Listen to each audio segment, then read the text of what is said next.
Hello and welcome to the Rams pregame show, delivered by Little Caesars, the official pizza of your Los Angeles Rams. And welcome to SoFi Stadium for Week 15, the Washington Commanders and your Los Angeles Rams, who will play 2 games here at SoFi Stadium in a span of 5 days to close out their home schedule. I'm JB Long with my friends and colleagues DeMarco Farr and senior writer Stu Jackson. Ricky Tamposi will join us momentarily as well. All right. No more moral victories allowed. Only wins will do it from this point forward. It was a valiant effort in Baltimore, but the Rams come up short in overtime. Let's start our conversation with QB1, and the way he's playing this 3-game heater, DeMarco, has been exceptional. You know, I'm trying to figure out what word to put on it. Is it disrespect or is it just underappreciated? Matthew Stafford is one of the best quarterbacks that this league has ever seen. He's one of the best that's playing right now, so I'm glad he's getting the chance to, I guess, come out to the forefront. We saw it in Baltimore. You start to see that whip is coming back.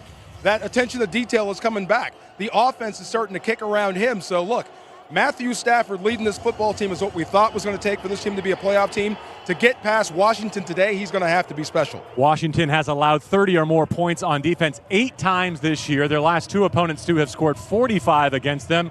That should mean good things for Matthew Stafford and this Rams offense. Absolutely. On paper, that presents an ideal situation, especially, as you mentioned, for an offense that has really been clicking on all cylinders these last 3 games. So if there were ever an opportunity to take advantage and really keep that momentum going, based on the way the Commanders' defense looks on paper, this would be it today.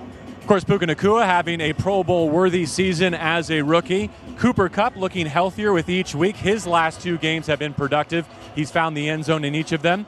And Demarcus Robinson gets more and more opportunity with Tutu Atwell inactive today, going through the concussion protocol. The Rams have a different but very productive 11 personnel grouping. I talked to Robinson earlier. I went through your bio and I said, man, how good can you really be? I mean, if you really got an opportunity, how good can you be? He goes, look, find out today. This might be his opportunity. So look, around the red zone, he was an absolute problem for the Ravens. Around the red zone, he will be a problem for the Commanders today.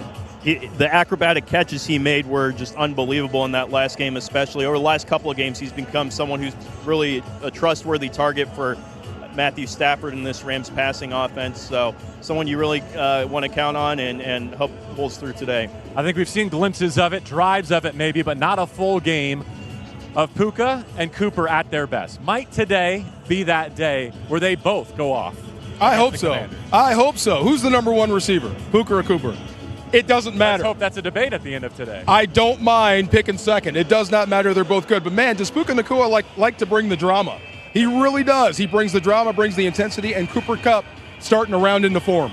I love the fact that both of them are excelling alongside one another. I think that's an underrated part of this offense being back on track that maybe not a lot of people realize. We saw how productive they were when they were both on the field. Now that you have Cooper healthy especially, it's a really strong tandem to have, especially at this stage. Defensively, the Rams had been terrific since their bye. I think they had held 4 consecutive opponents to 21 points or fewer.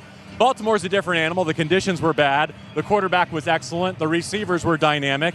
Today, the Rams get Quentin Lake back in their secondary. DeMarco, he was really coming on when he hurt that hamstring against Seattle. Oh, my God. That really increases your versatility when you have a guy like Quentin Lake. He can play true strong safety, in the box, come up and hit against running backs. He's also a guy that can cover a slot guy. He's a great blitzer, so that adds depth to your defensive backfield and adds some oomph there, too. So having him back, going to be special. Look, it's different. Lamar Jackson isn't going to take the field. So today, pin your ears back, get after Sam Howell. I really liked what I saw out of Quentin when he was in at the star position. The preparation and study habits he has are just absolutely insane. So he should be well prepared, and he'll no doubt be a big boost for the secondary. Yeah, no one's going to mistake Sam Howell of the Commanders for Lamar Jackson, but he is more mobile than maybe he's given credit for. Always a threat to run the football, to extend a drive, or even to cap it with a rushing touchdown. And even though he might not be the most efficient, even though he's been turning the football over throughout this second season, he's also one of the more prolific throwers of the football in the league. They are the most pass-happy offense the Rams will face the rest of this season. I like pass-happy offense. I don't know about you, especially when you have a guy like Aaron Donald. I love pass-happy offense.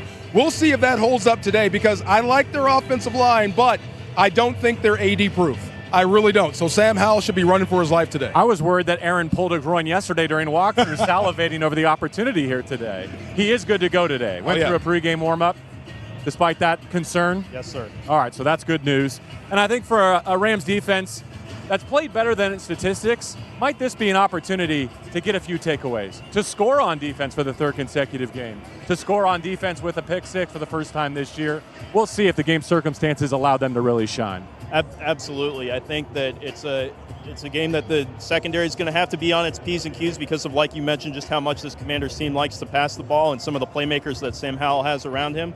But again, like you mentioned, with that touchdown-interception ratio, maybe there's a chance for that to happen today. And this guy will throw you one. It's a guarantee. He's going to throw you one today. And whether it's Kobe Turner or Byron Young or someone else, Ernest Jones up the middle, who else besides Aaron remains the question for this Rams pass rush? I think you just said it, Kobe Turner. I love to watch him play. Look, he's tremendous. He's a guy that's taken advantage of the attention that Aaron sees and beats those one-on-ones. As long as he starts to progress and keep coming, this D-line has a chance to really take a step forward in the month of December.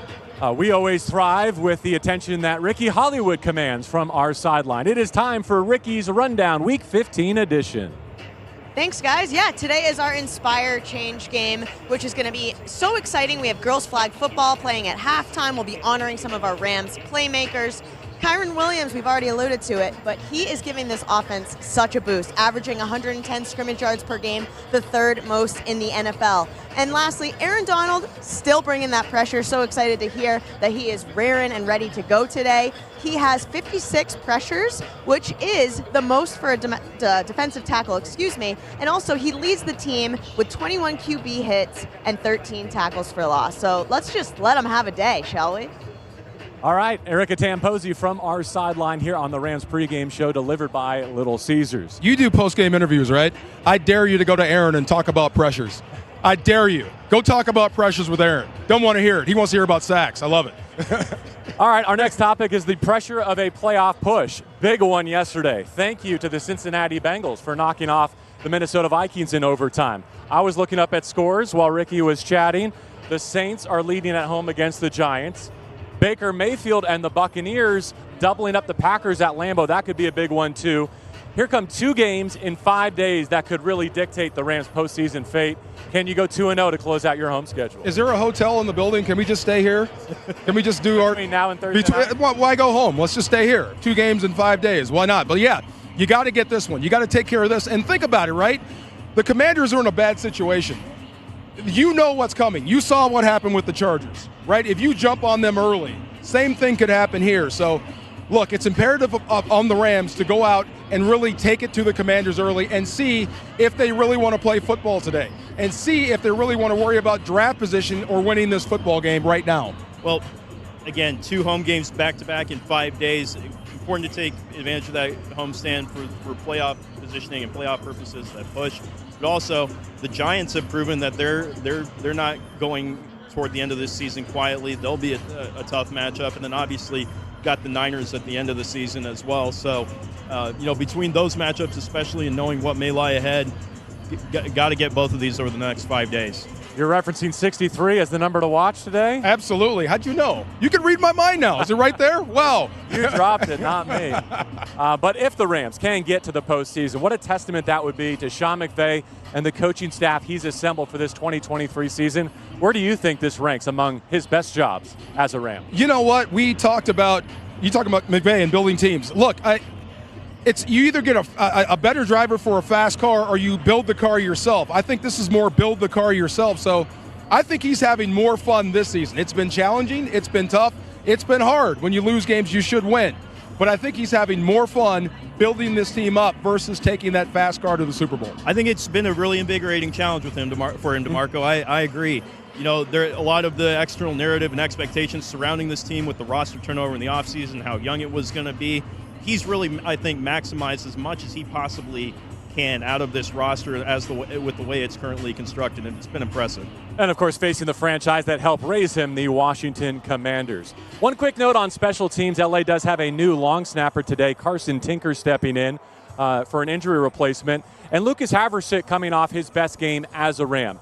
In tough conditions in Baltimore, was perfect, hit a 51-yarder. You wonder if that's the performance that can entrench him as the Rams' place kicker for the rest of this season, and who knows, maybe beyond. All right, before we close it out, time to get to our Pizza keys to the game. DeMarco, I have you first on our list. You know what? She mentioned it. Talking about Kyren Williams. That's the guy we don't talk enough about to me. I mean, he has been pacing the offense. And when you talk about the running back, you're really talking about what? The 5 guys in front plus the tight end. So running the football, keeping Matthew Stafford viable and ahead of the chains, that unleashes number 9. It also wears out this Commanders defense. So Kyren Williams running the football effectively, I think will pay dividends to win this football game. Are they hitting me with footballs right now? Yeah. Oh, my God, Jeff Scanina, my guy. Love that dude. Old teammate. Yeah. Way to lock in. Way to finish the thought. Stu, your key to the game? I'm going to go with the Rams secondary like I touched on earlier and staying disciplined in that area especially. Again, this is a Commanders team that we know is very pass-happy, or offense, I should say, that is very pass-happy. You look at Terry McLaurin, you look at Curtis Samuel, you look at Jahan Dotson, all guys, even tight end Logan Thomas, I would add, all capable of making plays, making things happen after the catch. You got to cross your T's and dot your I's and make sure you're not giving up any big plays to those guys today. All right, let's send it back to Ricky for another pizza key to the game. Yeah, absolutely. How about keeping our Rams offense on the field? The Commanders have allowed 45 points consecutively over the last 2 games. Let's just keep our offense marching down that field today. Easier said than done, but I like it. An ambitious goal and one that hopefully Matthew Stafford and the Rams can accomplish today. I'll finish with communication. I thought it was rare to see the Rams break down in some critical moments on both sides of the football. You talked about the secondary, some blown assignments as they turned Ravens loose for touchdowns through the air last week. And then at the end of the game, also on offense, whether it's having to burn a timeout, whether it's taking a delay of game, a rare communication breakdown from the sideline, the play caller to the quarterback. Hopefully back at the friendly confines of SoFi Stadium, they get that cleaned up today in a win over the Commanders. We shall see. It's all coming up, and that's going to wrap up our Rams pregame show delivered by Little Caesars. Click on the QR code on the bottom left of the screen and make sure you order Little Caesars online during the Pizza pregame and get it delivered or pick it up in store in the pizza portal. Kickoff 105. Today it's on CBS. You can catch our radio broadcast on ESPN LA 710, also Jack FM 93.1. For DeMarco Farr, for Stu Jackson, for Ricky Hollywood, I'm JB Long. It's Week 15 at SoFi Stadium, Commanders and Rams. Enjoy, everyone.